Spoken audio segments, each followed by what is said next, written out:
Ayun oh. So ito ba yung steel dick mga boss? Kung mapapansin natin yung nasa taas ng steel dick natin, ano? Wala na siyang kisame na gypsum board, ano? Yun na yung pinaka-kisame niya. Yung gagawin na lang namin dyan, pipilisin namin yung mga kanto na mga beam, ano? Yun na yung pinaka-kisame niya. Nakaabang na dyan yung mga junction box para sa mga ilaw dyan sa part ng taas na yan. Wala na tayo pataki-pakisame dyan. So ganito yung pag-actual namin paggawa dyan mga boss. Dito po yung makikita natin sa floor plan. Dalawang unit mapapansin natin dito at dalawang CR. Ano? Itong open na ito yung hagdanan. Okay. Dito po yung actual na paggawa po natin dito.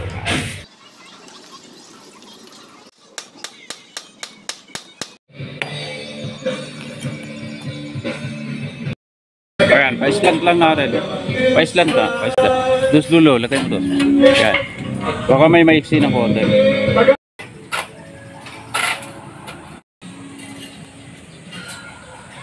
Ayan. Yan, ganyan lang. Slant mo lang ng konti. Slant kang konti. Pagka tali mo na, bago para makapag-climb ka doon.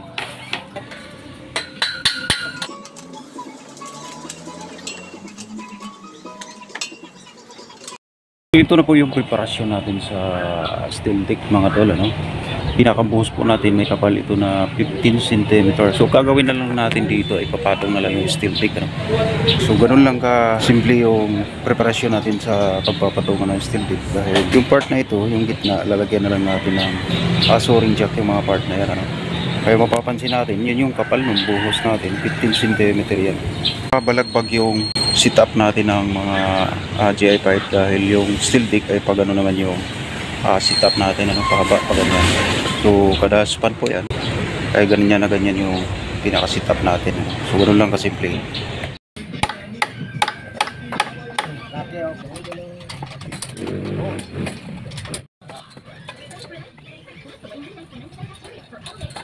Steel deck na lang ang kailangan natin ipapatong dito.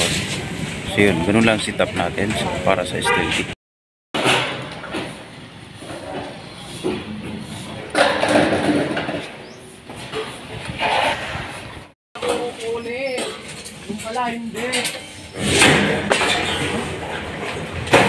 Pinagalitan mo si Marpil. Ayun. Ay, nakasukot na po ito sa actual.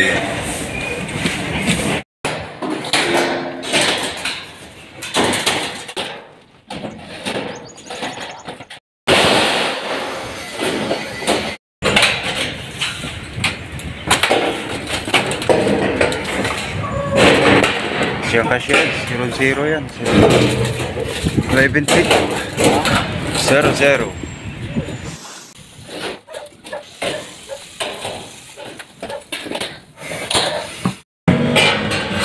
Apat na piraso yan. Doon niya. Dulo. Oh. Pero ay lang sa i-file. Huwag mo na i-file. Baka ilipat. Yan, dyan lang muna. Ito yung 7 feet. Yan. Tapos pa na yan. Oh. Bam! Pakikuha nga ng plano, Bam. Pakuha nga ng plano. Ito, alalay ka muna dito, Bam, kasi gagamitin yung grinder. Okay.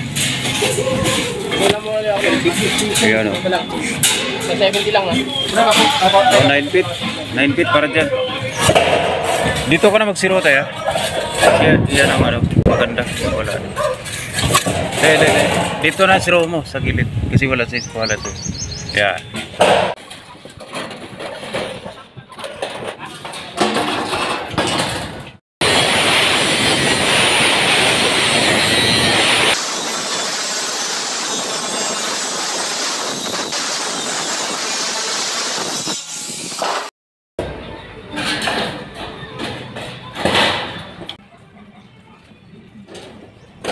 Dito kayo magbuo para magpantay yung ano. Wala kasi si espala yun.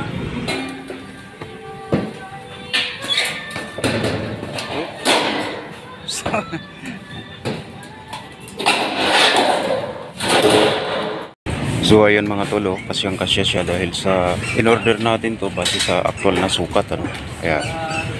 Kaya halos wala na tayong kakatingin dito. Saktong-sakto yung ano niya, kada span. So magkaroon tayo ng zero sa parting gilid na lang doon. So doon tayo magkakating.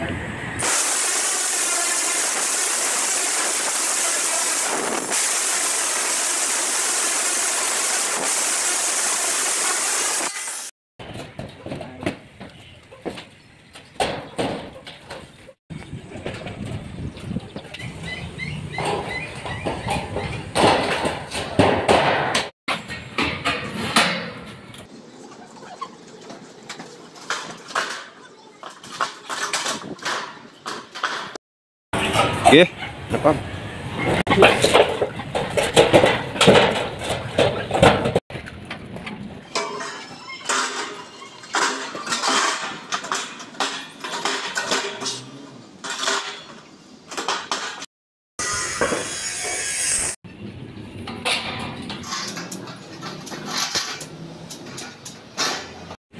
So dito mga tol, mapapansin natin yung tugtungan niya, no? Ayan, overlapping niya, luwag, ano?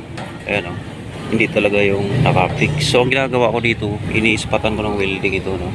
Lalo sa ilalim nito, kailangan na fix tingnan dahil sa wala ang kisame ito, no?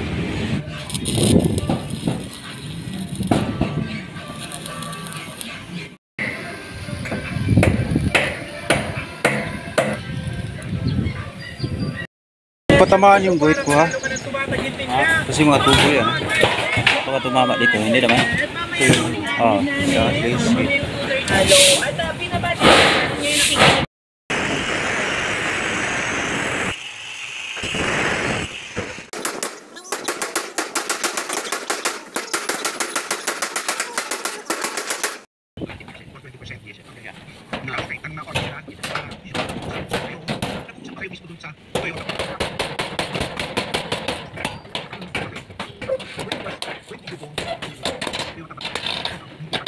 Galing talaga Chris. Yan, isang tris ulit. Kinukontak niyo siya ngayon, wala na. Malapit na din sa bib. Yan, dyan. Yan. Yan. Let's already go to the solution. Magiging tuklero ka na. Sige lang. Dito yung So, pasilawan sa lensos. Annabelle, lang maintindihan ko. Kanya, kung may kinikipit sa pera, kaya naman katanong. 137 doon. Sukat ka doon. Magmula. Sa may gilid. Dito lang sa loob. Tanggalin mo na to. Yan. Mula doon. Sabit mo doon sa may main bar. Pangatlo mula doon. Yan. Tinatakot ka. 137. Ano pa? 137. Yun yung sentro. Sentro yan sa tubo. Kaya yun yung ano. Ko gumawa ko ng Facebook account mo kasi nga ano, kasi nga Magpula dito. Ito sa may guhit ko, sukat ka ng 30. Ayun, bukas. So parang binibigyan ng Ay. attention sa'yo. opo, halos namuhod na nga ako sa'yo sa harap Lagyan natin mo, diba? allowance. Wag mo lang kami 35. iwan ng anak mo. Alam mo, kakaanak ko lang. Kaya yung sentro mo. Kaya yung sentro.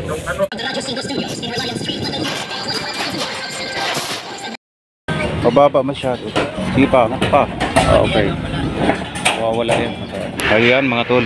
Ito kasi, kumpleto na ito na abang ano. Ito sa mga lightning sa second floor. Yung mga box na yan. Mga junction box na yan para sa ilaw para sa second floor. So, kumpleto na siya.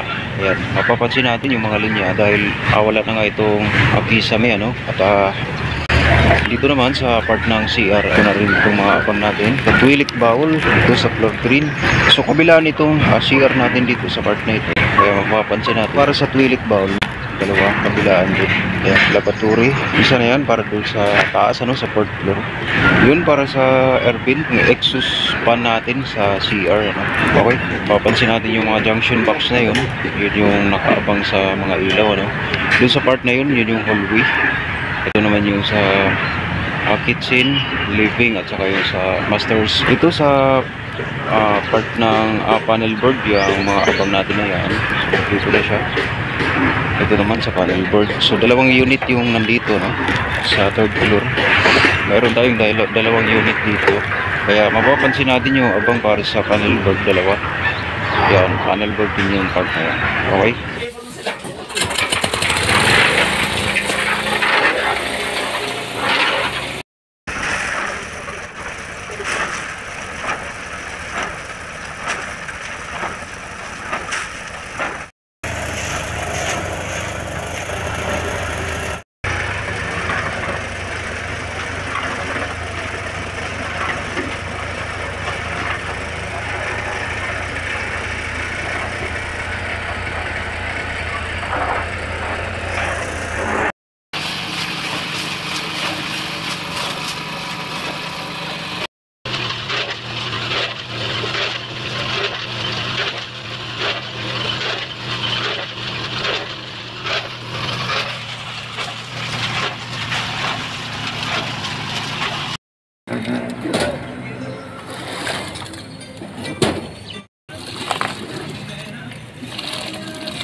Para hindi tumulo, huwag nilang manatukoy. Yung may papuno pati para hindi kayo magbusan.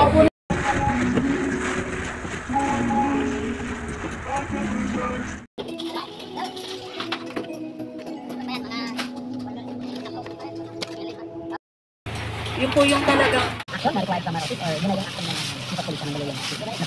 Kulang-una, no, as usual na dalawang palapit sa lagi ng ating butusin na General Director ng Kapital ng Police, Police General Pagkakalan sa Masukubot. Para tayo natin yung summary hearing culture kung ano yung kanyang element para dito sa pulis natin na nagkamali, no? So, kung ano man yung pagkakamali natin, kaya naman yung panagdaan sa atin na ang pulis dapat ay hindi nakakabuso, hindi magpapalala. Kaya ano mang kamali yan.